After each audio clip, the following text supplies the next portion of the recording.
Emmy Moments, not the Pandemmys, but hardly normal, either OK. It definitely wasn't the Pandemmys, or the Zoomemmys, or whatever you want to call last year's virtual Emmy ceremony, with everyone at home, and visitors in hazmat suits showing up to bestow awards. This year was different, defiantly so.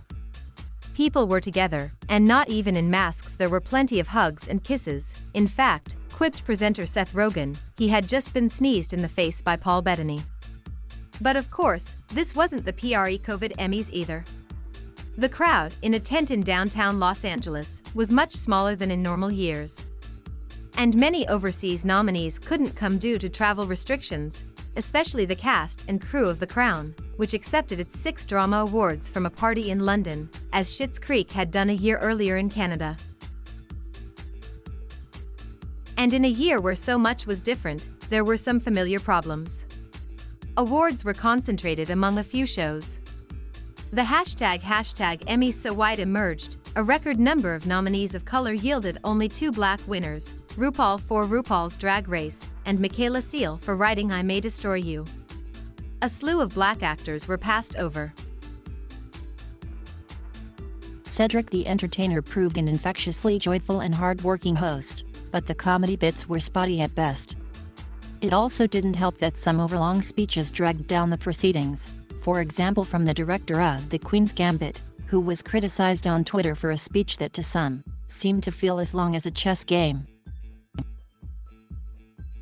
Still there were feel-good moments: Debbie Allen, Jean Smart, Kate Winslet, Ted Lasso himself, heck, all Ted's friends, too.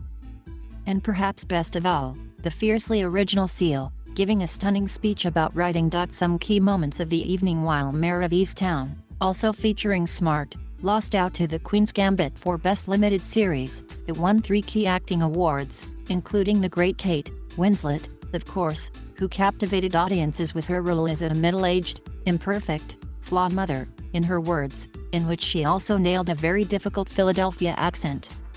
The show is this cultural moment, and it brought people together and gave them something to talk about other than a global pandemic, Winslet noted.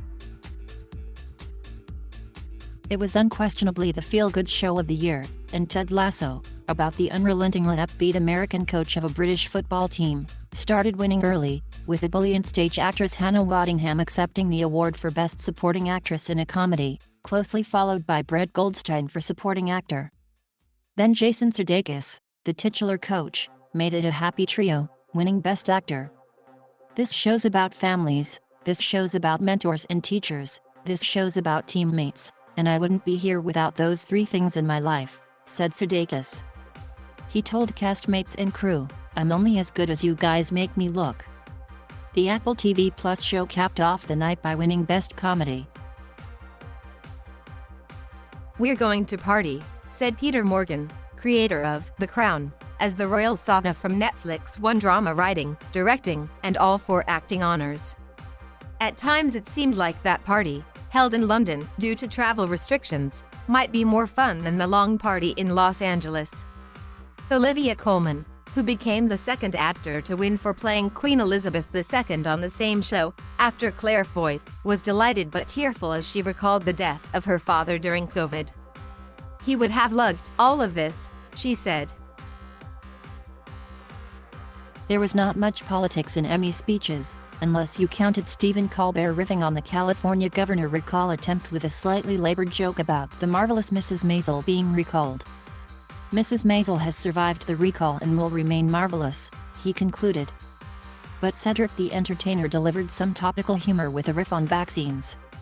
Likening the various jabs to stores, he called Pfizer the Neiman Marcus, Moderna the Macy's, and Johnson & Johnson the TJ Maxx of vaccines. He also offered up a dig at Nicki Minaj for the story about her cousin's friend in Trinidad.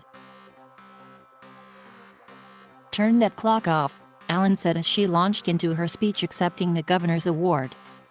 I'm not paying any attention to it.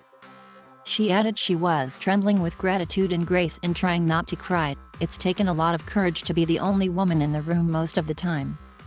She urged a younger generation to tell your stories, it's your turn. The crowd cheered. When you have her career as an actor, dancer, choreographer, and activist, you're allowed to ignore the playoff music. Then there was Scott Frank, director of The Queen's Gambit. When he won, he thanked some folks, then more, reading from a prepared speech. The playoff music swelled several times, but he continued, saying at one point, "Really?" Frank was called out on Twitter.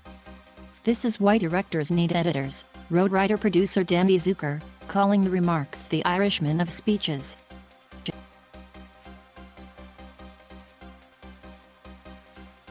Thank you for watching. Please subscribe.